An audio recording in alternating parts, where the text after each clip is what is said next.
You just hit play on 10-minute Tech Talks, business insights, and growth hacks for the time-crunched entrepreneur.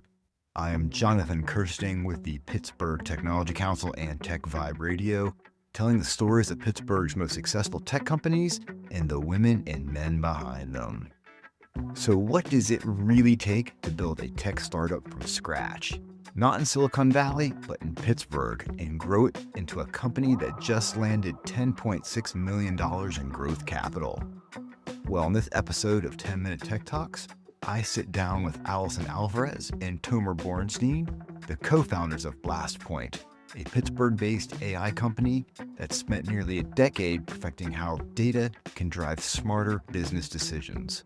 Their story is one of grit, patience, and the power of building something meaningful over time. If you keep on listening, you're going to hear how Alison and Tomer turned their class project at Carnegie Mellon University into a national AI success story, powered by sheer determination and a few late nights with chickens watching from the windowsill. You're also going to learn how they balanced day jobs, family, and startup dreams for years before finally jumping in full time. It's a masterclass in sustainable entrepreneurship. And finally, you'll see how they navigated Pittsburgh's unique startup ecosystem, proving that community support and local roots can be just as powerful as coastal capital. As Alison puts it, starting a company is like chasing a crazy dream. But if we hadn't done it, BlastPoint wouldn't exist. Their reflections on resilience, growth, and staying grounded in Pittsburgh's tech scene make this episode a must-listen for any entrepreneur who's ever wondered if it's still possible to build something great the hard way. Yep, with integrity, perseverance, and a love for what they do and where they live. Let's learn more about their story right now. And if you want to listen to their entire story, listen to my Tech Vibe Radio interview by clicking the link in the description. Let's jump into the fun stuff right now. So maybe you got to be a little more selective as to how you came to this, as opposed to some folks, they'll kind of take the bestest term sheet they can find and kind of stick to it. So tell me about the journey and how it came to this point. Yeah, I'm gonna say we have multiple term sheets, but that is part to like us, thanks to Tomer, having really good stats, like really good KPIs. I don't know. I think we have a really good story, and I think we're in a really important part of the market. I mean, the one thing I'll say is we've been around for almost 10 years. I don't know if you can see this here. Yes. Like for this is our chicken logo. We have, like our drop logo, we have it as basically refashioned into a chicken. And it's because we used to work out of my dining room and my chickens would sit on the windowsill and watch us work. So that's our version of starting in a garage. Yeah. It's like we didn't have anything. Tomer and I were like, you come out of school and you're like, oh, I'm broke. We both had day jobs, and we both had I kept my day job for almost 3 years after I graduated, after we started the company, just trying to get the company to a state where we were like, okay, we feel safe to quit our jobs and jump with both feet. And I had a toddler at the time. She just started high school. It's crazy. That's crazy for me. Yeah, it's nuts. But us like having real lives and still trying to because having a startup is like a crazy dream in some ways, where we started this class this company in a class at the Tepper School of Business. Tomer and I were both students. At the end of the class, the professor, who was Dave Mooney, asked us, hey, what are you going to do with this idea? Are you going to, keep developing it? And I was like, yeah, we're definitely going to develop it. Not really believing it in my heart, because it's like, it's a dumb dream. It feels like winning the lottery, or, oh, I'm definitely going to be a movie star. I don't know. It feels like that to some degree, like the improbability of it. But, we kept our day jobs. We put our heads down. I think we interviewed 200 customers, potential customers, when we started, just because we had a solution in search of a problem. We're nerds. We love building technology and getting like the right product market fit. And it was only like when we started really seeing the company take off, both of us were here full time. I'll say if anybody's like listening and dreaming about this, like there's a bunch of things that I'm like, man, I think about it and I almost never want to do it again. Yeah.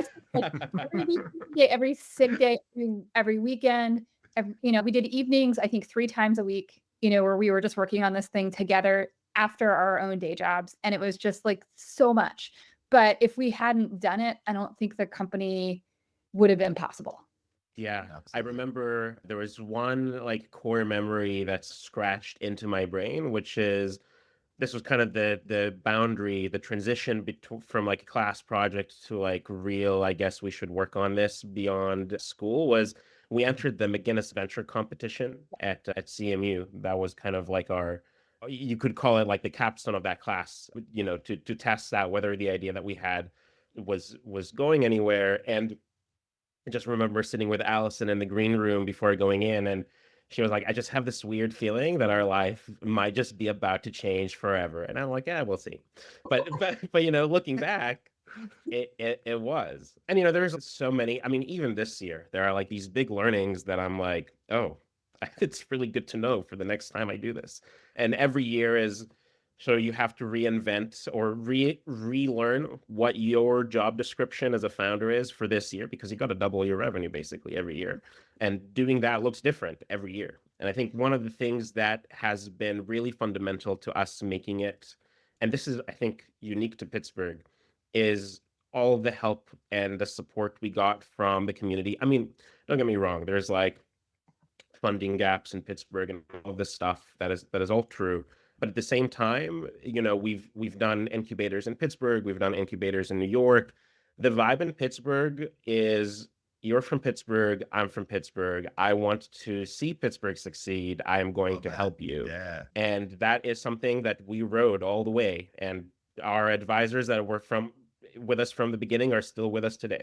I Yeah. love that. Your whole Pittsburgh vibe has always made me so stoked, just because you, even as Alison kind of started off the whole interview here, was like, I'm a Pittsburgher by choice, because I know that with the kind of company you're building, with the types of minds that you guys have and your team has, you could be anywhere in the country doing this.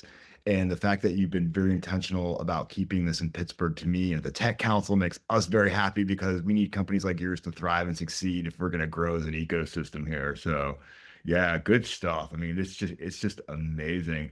Just to just curious, as this kind of all became real with this funding, what did it feel like? I mean, I think Tomer mentioned he had a really good weekend.